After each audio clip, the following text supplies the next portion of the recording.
Shalom.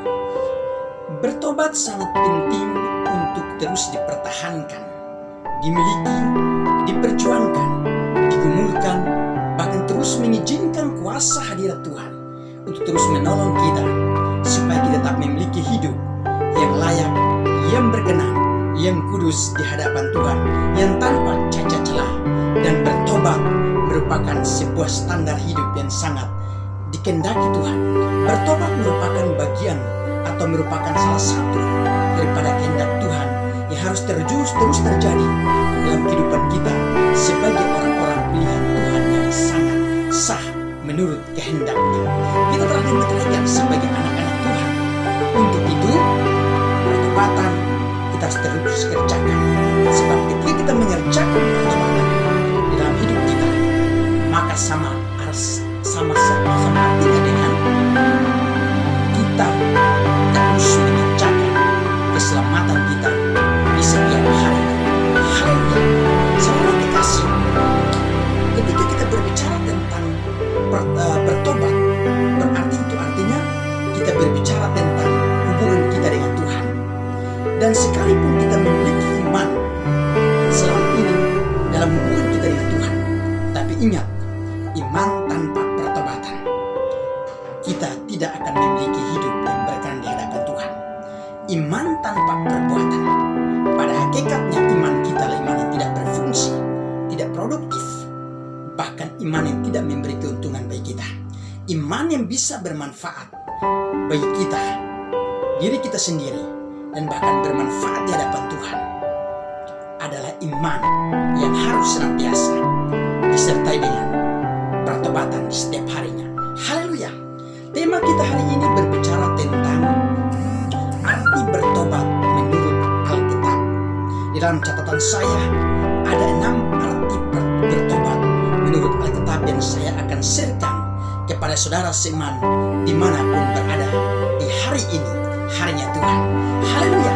Yang pertama, arti bertobat ialah kembali sempurnakan hidup. Matius pasal yang kelima ayat yang ke-48 berkata bahwa hendaklah kamu menjadi sempurna sama seperti Bapamu di surga telah sempurna.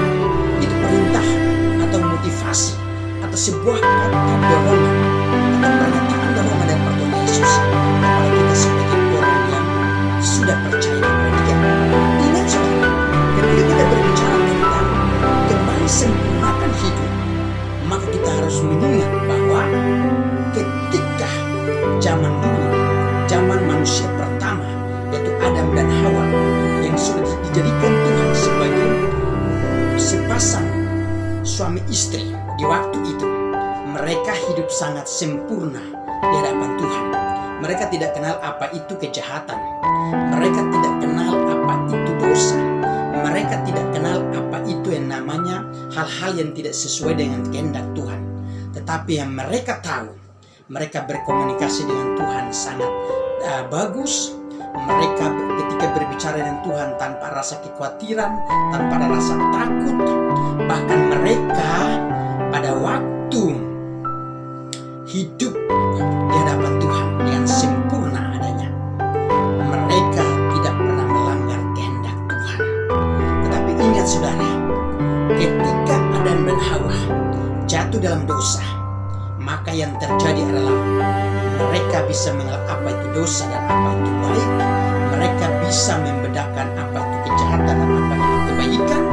Dan bahkan status mereka yang tadinya sempurna berubah dalam seketika waktu menjadi orang-orang berdosa. Dan keberadaan status itu terus berada dalam hidup kita sebagai orang yang menjadi keturunan dari Adam dan Hawa sampai hari ini. Dan sekalipun Tuhan Yesus sudah datang pada tahun 2000 yang lalu untuk mengorbankan dirinya demi menebus dan menghapus dosa-dosa kita, tapi ingat, Tuhan telah menghapus. Kita telah percaya Tuhan sebagai Sang Juru Selamat kita. Tetapi hal pertobatan sampai hari ini kita harus terus kerjakan supaya kita terus memiliki hidup yang sempurna di hadapan Tuhan. Sempurna artinya tanpa ada dosa, tanpa ada cacat celah, bahkan tanpa ada sebuah kenajisan yang harus melekat dalam hidup kita. Tetapi benar-benar kita harus memiliki atau terus mengenakan hidup yang berkenan di hadapan Tuhan, kekudusan, kesucian, hidup yang berkenan sesuai dengan kehendak Tuhan di setiap harinya. Haleluya. Itu hal yang pertama, saudara yang dikasih. Hal yang kedua, bertobat artinya kembali menghitung hari-hari hidup kita. Mazmur pasal 90. Di sana kita temukan Musa berdoa kepada Tuhan. Musa berkata, umur kami ya Tuhan paling kuat adalah 70 tahun. Dan bahkan paling lebih kuat lagi adalah 80 tahun. Apa artinya kata Musa ini? Musa berbicara dengan sangat, dia menyadari bahwa umur manusia tidak selamanya berada di muka bumi ini, tapi sangat terbatas manusia. Sangat terbatas waktunya manusia selama mendiami dunia ini. Waktu manusia lahir kelihatan masih baik, tapi kemudian bertumbuh menjadi orang dan anak-anak yang remaja, menjadi pemuda, lalu menjadi orang yang dewasa. Dan di sana saat menjadi orang-orang yang sudah bersikap dewasa, tanda-tandanya rambut mulai memutih, suara mulai berubah, bahkan wajah pun mulai berubah, saudara dikasih. Dan saudara dikasih, untuk kembali menghitung-hitung hari hidup kita di usia kita, waktu dan di saat ini, usia kita berapapun yang kita miliki, kita harus kembali untuk belajar, menyadari sisa-sisa waktu kita di saat ini. Di saat ini adalah kesempatan yang paling tepat untuk kita menghitung-hitung hari-hari kita di hadapan Tuhan. Berapa dosa yang kita lakukan di minggu ini? Berapa dosa atau kesalahan yang kita lakukan di bulan ini? Berapa banyak kejahatan yang kita lakukan di sepanjang tahun 2021 ini? Dan sangat penting untuk kita ingat, saudara, bahwa menghitung sisa-sisa hari hidup kita sangat besar manfaat dan keuntungannya. Sebab kita tidak tahu kapan Tuhan akan memanggil kita kembali, dan kapan Tuhan akan berkata bahwa sudah waktunya untuk kita tinggalkan dunia ini. Dengan kata lain, jika Tuhan sudah memanggil kita untuk pulang, maka kita harus benar-benar sungguh-sungguh mempersiapkan hidup kita dengan memperbaiki hidup kita, hubungan kita, hidup kita dengan Tuhan, sehingga sudah tiba waktunya Tuhan memanggil kita pulang ke hadirat, ke rumahnya di surga yang kita itu. Maka kita harus dapati berkenan dan layak untuk masuk dalam surganya yang kekal itu. Haleluya. Itu hal yang kedua, saudara. Hal yang ketiga, bertobat artinya kembali hidup yang serupa dan segambar dengan Tuhan. Kejadian pasalnya yang ke-1 ayat yang ke-26. Ketika Tuhan pada waktu menciptakan atau menjadikan Adam dan Hawa, maka Tuhan merencanakan membuat rapat. Lalu kesimpulan dari rapat Tuhan adalah harus menjadikan manusia itu serupa dan segambar dengan dirinya.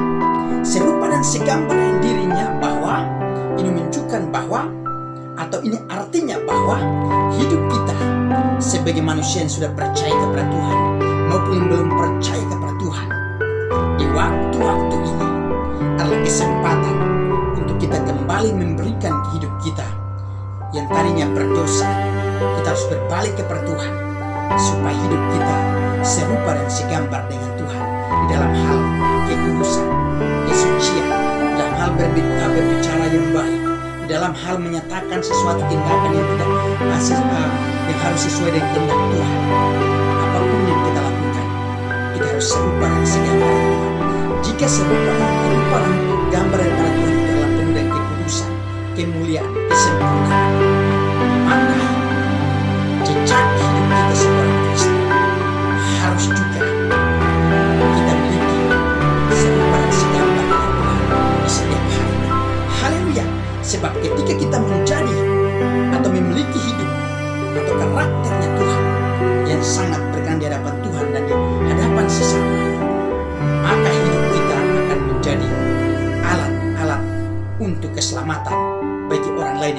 percaya sama Tuhan, supaya berbalik juga mengikuti cara hidup kita yang serupa dan segambar dengan Tuhan, supaya mereka bisa mengenal Tuhan sebagai satu-satunya Sang Pencipta, dan Tuhan sebagai satu-satunya Tuhan yang kekal, Tuhan Sang Juru Selamat untuk semua orang, Tuhan untuk semua orang yang ada di muka bumi. Dan barang siapa yang percaya kepada Dia akan selamat. Haleluya. Itulah hal yang ketiga. Hal yang keempat, saudara dikasih dalam catatan saya, bertobat artinya mempersembahkan seluruh tubuh dan seluruh hidup ini kepada Tuhan. Roma pasal yang ke-12 ayat 1 dan 2. Rasul Paulus memerintahkan kepada saudara dan saya sebagai orang-orang yang percaya kepada Tuhan, ialah untuk kembali mempersembahkan seluruh hidup kita sebagai persembahan yang berkenan, yang kudus, dan yang layak di hadapan Tuhan. Dan ketika kita memberikan seluruh hidup kita menjadi persembahan yang tak bercacat, yang kudus, yang berkenan di hadapan Tuhan, maka itu yang disebut sebagai salah satu wujud yang nyata daripada ibadah kita yang sejati kepada Tuhan. Ibadah yang sejati adalah persembahan hidup ini yang sebenarnya, yang secara sempurna kita berikan kepada Tuhan. Sebab tanpa memberi persembahan yang sempurna di hadapan Tuhan, maka itu bukan namanya ibadah yang sejati, tetapi ibadah yang satu mulut memuliakan Tuhan, tetapi satu mulut kita menipu diri kita sendiri. Kita mengakui kita percaya sama Tuhan, tetapi cara ibadah kita kalau tidak berkenan di hadapan Tuhan, maka ibadah kita sangat sia-sia. Tindakan hidup kita akan menjadi atau mencerminkan cara ibadah yang sejati kita di hadapan Tuhan. Ibadah yang sejati artinya kita hidup di dalam kekudusan Tuhan, dan di mana Tuhan berada, kita merasakan di situ ada Tuhan bagi kita sebagai orang yang percaya. Untuk itu saudara kasih, ketika kita terus memberikan hidup yang sejati kepada Tuhan, ibadah yang sejati dalam hubungan kita dengan Tuhan, maka hubungan ibadah yang sejati itu di saat kita melakukan apa saja, maka melakukannya sesuai dengan kehendak Tuhan. Haleluya. Itu hal yang keempat saudara kasih. Dan hal yang terakhir, hal yang kelima saudara kasih, bertobat artinya melakukan terobosan hidup. Terobosan apa yang kita lakukan di dalam hal bertobat dan dalam hubungan dengan Tuhan? Yaitu persiapkanlah jalan hidup ini bagi Tuhan. Jalan hidup yang kita persiapkan bagi Tuhan adalah jalan yang lurus, bukan jalan yang membuat kita keluar dari jalur kehendaknya Tuhan. Tetapi jalan hidup kita adalah berjalan di dalam kebenaran Tuhan, dalam firman Tuhan, dalam perintah Tuhan, di dalam hukumnya Tuhan, di dalam aturan-aturannya Tuhan. Saudara kekasih, Matius pasal 3 ayat 2 sampai ayat yang ke-8. Di sana menunjukkan bahwa mempersiapkan atau melakukan sebuah terobosan dengan mempersiapkan hidup yang berkenan di hadapan Tuhan melalui hal bertobat, tandanya adalah kita harus mengalami sebuah pertobatan, sebuah perubahan hidup yang layak dan berkenan di hadapan Tuhan. Tandanya lagi adalah kita harus bisa menghasilkan buah-buah yang layak di hadapan Tuhan. Dan bahkan saudara yang kekasih, tandanya lagi adalah kita harus mengalami baptisan Tuhan di seluruh kehidupan kita di sepanjang waktu. Baptisan Tuhan artinya hadirat Tuhan yang kita harus terus alami di dalam kehidupan kita, dalam hubungan dengan Tuhan, maupun dalam bertindak membangun hubungan kita dengan sesama kita di mana kita berada. Saudara yang kekasih, kita harus memahami bahwa ketika mempersiapkan hidup kita melalui pertobatan dalam hadapan Tuhan, itu artinya bahwa merupakan sebuah proses. Dan sebuah proses berarti yang kita alami adalah hal-hal yang tidak sesuai dengan kita, hal-hal yang sangat bertentangan dengan kemauan kita. Dan proses untuk menjadi orang yang hidup berkenan di hadapan Tuhan, sangat benar-benar kita merasa kesakitan. Mengapa kita merasa kesakitan? Sebab ketika hidup kita yang biasanya hidup dalam dosa, lalu kelemahan-kelemahan dan ketidaksempurnaan hidup kita itu, sifat-sifat kita yang jelek, ketika Tuhan izinkan untuk, dan bahkan ketika Tuhan ingin untuk mencabut, memindahkan atau melepaskan dari setiap kehidupan kita untuk menjadi orang yang benar-benar lurus hidup di hadapan Tuhan dan memiliki hidup yang penuh dipersiapkan untuk menjadi umat pilihan Tuhan yang layak untuk menduduki kerajaan surga itu. Maka ketika dipersiapkan, saudara, ketika benar-benar kita merasa kesakitan saat dipersiapkan, maka itu artinya kita ingin bertobat. Ketika ada kesakitan, maka kita sebagai orang yang percaya, jangan sekali-sekali engkau lari dari kenyataan itu, tapi kita harus menjadi orang yang rendah hati, terima kenyataan itu, sebab itu merupakan sebuah proses supaya kita hidup berkenan di hadapan Tuhan. Sebab ketika gereja Tuhan dipersiapkan oleh Tuhan, maka Tuhan mengizinkan berbagai macam cara supaya kita terus hidup kita dibaharui. Hidup kita sangat kasih seperti ibaratnya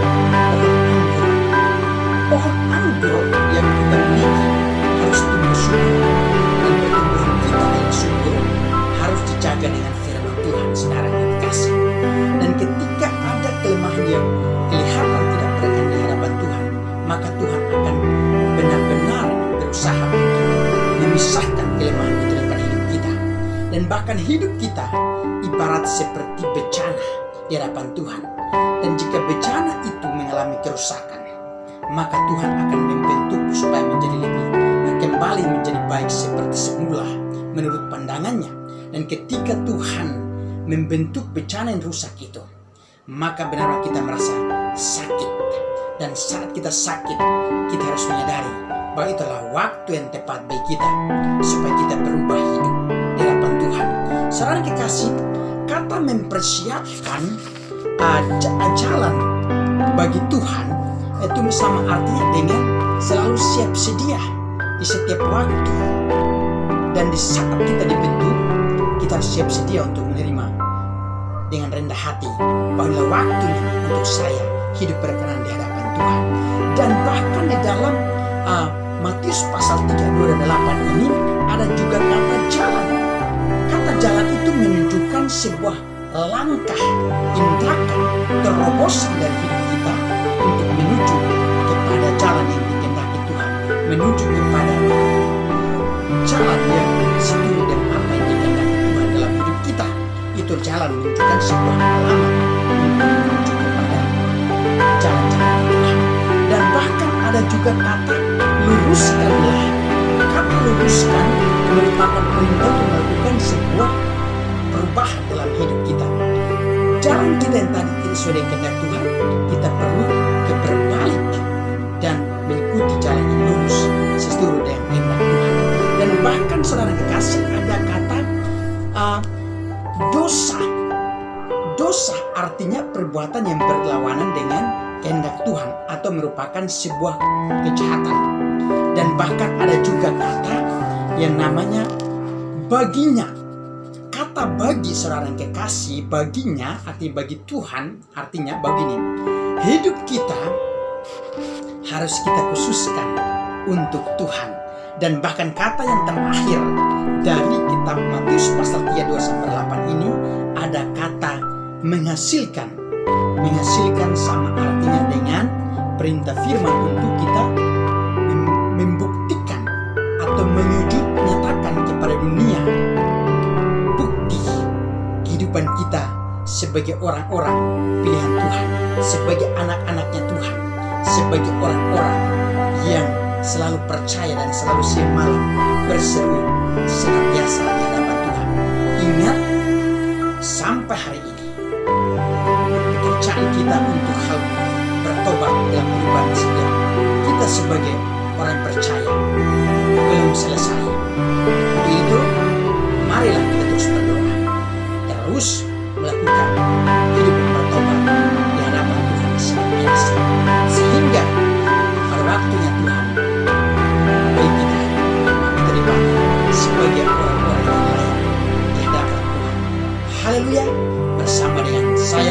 nama, saya terus berdoa buat saya, bahkan buat saudara sekalian di mana berada, supaya kita tahu terus melakukan hidup kita harus terus dipersiapkan untuk menjadi orang yang berkenan bagi Tuhan dan kerajaan-Nya. Haleluya.